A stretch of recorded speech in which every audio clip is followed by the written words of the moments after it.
Friends, எல்லாரும் எப்படி இருக்கீங்க? பட்டர் பீன்ஸ் முருங்கக்காய் எறா தொக்கு எப்படி செய்யலாம்னு பார்க்கலாம். இது ரொம்ப டேஸ்டா இருக்கும். முடிஞ்சா நீங்களும் வாங்கி இன்னைக்கே எறா தொக்கு செஞ்சு பாருங்க. ஸோ இப்போ நான் என்ன பண்ணியிருக்கேன்னு பார்த்தீங்கன்னா, ஸ்டவ் ஆன் பண்ணி ஸ்டவ்வில் ஒரு கடாய் வச்சுருக்கேன். இப்போ இதில் ஒரு புளிக்கரண்டி கடலை எண்ணெய் ஊற்றிக்கிறேன். ஸோ எண்ணெய் சூடாகட்டும். இப்போ எண்ணெய் நல்லா சூடாயிடுச்சு.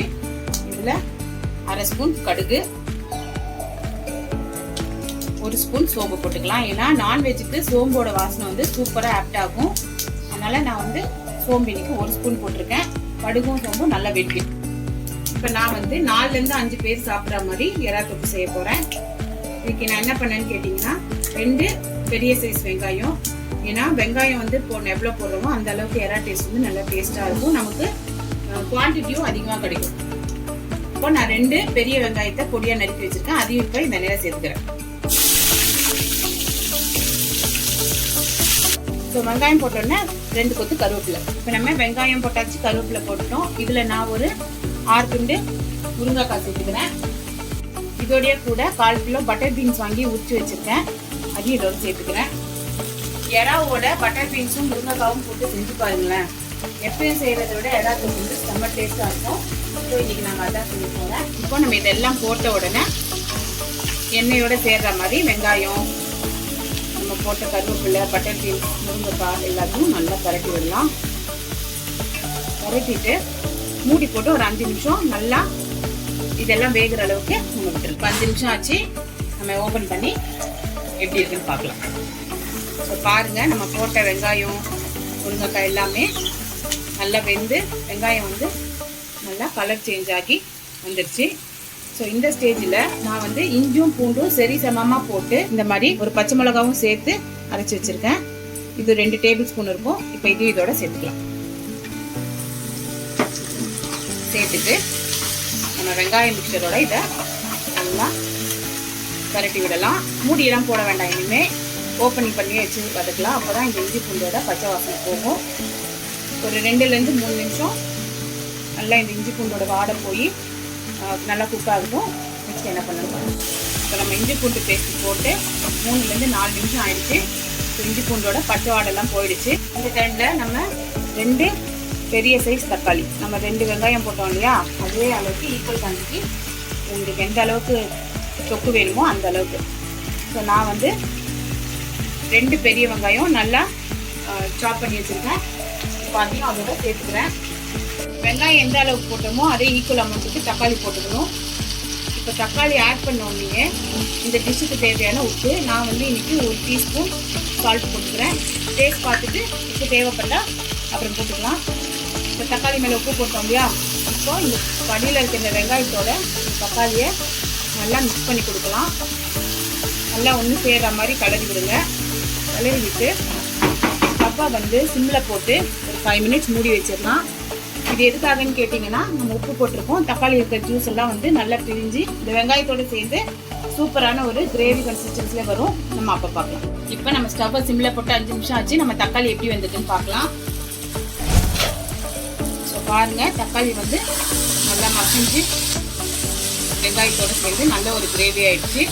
நம்ம போட்ட பட்டர் பீன்ஸும் நல்லா வெந்துடுச்சு. முருங்கைக்காவும் பார்த்தீங்கன்னா முக்கால்வாசி ஆயிடுச்சு. இப்போ இந்த ஸ்டேஜில் இதுக்கான மசாலா போட்டுக்கலாம். நான் இன்னைக்கு 1/2 கிலோ பெரிய எறா வாங்கி க்ளீன் பண்ணி மஞ்சத்தூள் போட்டு அதை பரட்டி வச்சுருக்கேன். ஸோ எறாலையும் மஞ்சத்தூள் இருக்குது. அதனால இதில் சும்மா ஒரு 1/4 ஸ்பூன் மஞ்சள் பொடி போட்டுக்கோங்க. ஒரு 3/4லேருந்து 1 ஸ்பூன் காஷ்மீரி சில்லி பவுடர் கலருக்காக. நம்ம இஞ்சி பூண்டு அரைக்கும் போதே நான் ஒரு பச்சை மிளகா போட்டு அரைச்சிருக்கேன். அதனால நம்ம குழம்பு மிளகா பொடி 1லேருந்து 1.5 டீஸ்பூன். ஸோ எப்பவும் சொல்கிற மாதிரி தான், உப்பு அண்ட் காரம் நம்மளுக்கு தேவையான அளவு எவ்வளவோ அந்த அளவுக்கு போட்டுக்கலாம். ஸோ இன்னைக்கு நான் மீடியமான காரத்தோட எறா தொக்கு செய்ய போகிறேன். அதனால நான் 1லேருந்து 1.5 டீஸ்பூன் குழம்பு பொடி போட்டிருக்கேன். உங்களுக்கு காரம் கம்மியாக வேணும்னா 1 ஸ்பூன் போட்டுக்கோங்க. ஆனால் எப்பயுமே நான்வெஜ் காரம் கொஞ்சம் தூக்கலாக இருந்தால் தான் நல்லாயிருக்கும். ஸோ இங்கே நம்ம வீட்டில் பசங்க சாப்பிட்றதுனால கொஞ்சம் காரம் நான் மீடியமாக போட்டிருக்கேன். அதுவும் சம்மர் டைமாக இருக்கு இல்லையா, அதனால தான். ஸோ உங்களுக்கு காரம் நல்லா பிடிக்கும் அப்படின்னா நீங்கள் 2 ஸ்பூன் கூட குழம்பு மிளகா பொடி போட்டுக்கலாம். ஒருவேளை குழம்பு மிளகா பொடி இல்லை அப்படின்னா 1 ஸ்பூன் வர மிளகா பொடி, அதே மாதிரி ஒரு ஸ்பூன் தனியா பொடி போட்டு பண்ணீங்கனாலும் இதே டேஸ்ட் வரும். இப்போ நம்ம இஞ்சி பூண்டு அரைச்சு வச்சோம்ல, அது வந்து மிக்சியில ஒட்டி இருக்கு, அதை வேஸ்ட் பண்ண வேணாம். அதனால நான் அதுல என்ன பண்ணிக்கேன்னா 1/4 கிளாஸ் தண்ணி ஊற்றி அதை வந்து நல்லா அலசி வச்சிருக்கேன். ஸோ அதை வந்து இப்போ இதோட சேர்த்துக்கிறேன். இந்த தண்ணி சேர்த்தோன்னா நம்ம ஃப்ளேமை மீடியம்ல வச்சுட்டு இந்த மசாலாலாம் இந்த வெங்காயம் தக்காளியோட நல்லா மிக்ஸ் ஆகிறதுக்காக கரட்டி விட்டுட்டு ரொம்ப நேரம் இல்லைங்க, 2 நிமிஷம் மூடி போட்டு இந்த பச்சை வாசனை போற வரைக்கும் வேக வைக்கலாம். நம்ம மசாலா போட்டு கரெக்டா 2 நிமிஷம் ஆயிடுச்சு. ஸ்டவ் வந்து மீடியம்ல வச்சிருக்கோம். எல்லாத்தையும் நல்லா கிண்டி விட்டுக்கலாம். கிண்டிட்டு ஒரு ஸ்டவ் மறுபடியும் சிம்ல போட்டுருங்க. இப்போ நான் வந்து 1/2 கிலோ இறா வாங்கி, பெரிய பெரிய இறாவா இருக்கு, கிளீன் பண்ணி மஞ்சத்தூள் போட்டு வச்சிருக்கேன். இது இப்போ இதோட சேர்த்துக்கலாம். இப்போ இறா போட்டோடனே அது மேல இதுக்கு தேவையான கொத்தமல்லியும் போட்டுடலாம். கொத்தமல்லி போட்டுட்டு நம்ம இந்த அடியில் இருக்கு இல்லையா வெங்காயம் தக்காளி கிரேவி, இதோட இறா வந்து ஒன்று சேர நல்லா கரட்டி விட்டுடலாம். இப்போ நம்ம இறா போட்டோம்னா இறாலேருந்து கொஞ்சம் தண்ணி வரும். இந்த இறா ஜூஸோடய கிரேவி வேகிறதுனால கிரேவி வந்து வேற லெவல் டேஸ்ட்ல இருக்கும். ஸோ நம்ம ஸ்டவ்வை சிம்ல போட்டுருணும், ஏன்னா ஃபுல்லா வச்சோம்னா இறா வந்து ஓவர் குக் ஆயிடும். நம்ம இறா போட்டு ஸ்டவ்வை சிம்ல வச்சு மூடி போட்டு மூடிடலாம். இது கரெக்டா 7 8 நிமிஷம் இருந்தா போதும், இறா வந்து ரெடி ஆயிடும்.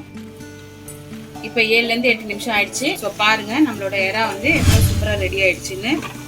ஸோ இறா வந்து வெந்துருச்சுன்னா எப்படி தெரியும்னா, நம்ம போடும் போது இறா நீட்டாக இருக்கும், ஆனால் வெந்த அப்புறம் பார்த்தீங்களா நல்லா சுருண்டு போச்சு. அதே மாதிரி இறா போட்டு மேக்ஸிமம் 7 8 நிமிஷம் தான் சமைக்கணும். அதுக்கு மேலே சமைக்கலாம், ஆனால் வந்து இந்த இறா வந்து ஜூசினஸை வந்து இழந்துடும், ஒரு மாதிரி ரப்பர் மாதிரி சக்கையாயிடும். 7 8 நிமிஷம் மட்டும் நம்ம இறா தொக்கை வந்து நம்ம வேக விட்டா போதும். ஸோ 1/2 கிலோ இறாலாம் வந்து 4 பேர் இருக்க வீட்டில் கண்டிப்பா பத்தாது. அது இந்த மாதிரி பண்ணும்போது கண்டிப்பா பத்தாது. அதனால நான் என்ன பண்ணிட்டேன் கேட்டீங்கன்னா, பசங்களுக்கு, ஹஸ்பண்டுக்கு, அப்புறம் வீட்டில் இருக்கவங்களுக்குலாம் வந்து நம்ம வச்சிருவோம். லேடிஸ் நம்ம வந்து எப்பயுமே வந்து இதெல்லாம் வந்து சாப்பிட முடியாது.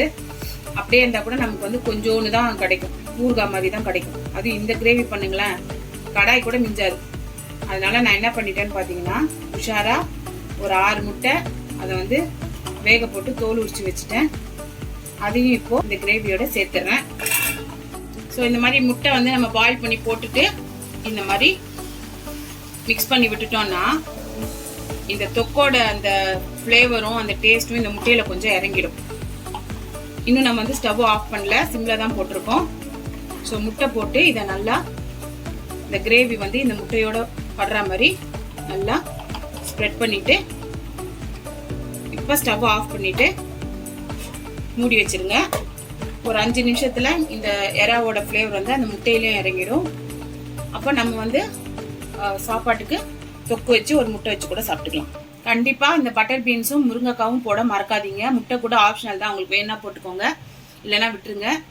எறாவோட முருங்கைக்காவும் பட்டர் பீன்ஸும் சேர்த்து செஞ்சு பாருங்க. ஸோ இந்த ரெசிபி உங்க வீட்டில் செஞ்சு பாருங்க, எப்படி இருந்ததுன்னு எனக்கு கமெண்ட் பண்ணுங்க.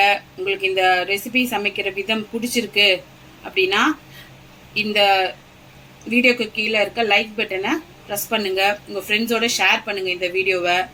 முக்கியமா நம்ம சேனலை சப்ஸ்கிரைப் பண்ணுங்க, பக்கத்துல இருக்க பெல் ஐக்கானையும் கிளிக் பண்ணி வச்சுக்கோங்க. ஸோ நெக்ஸ்ட் வீடியோல மீட் பண்ணலாம். பாய்.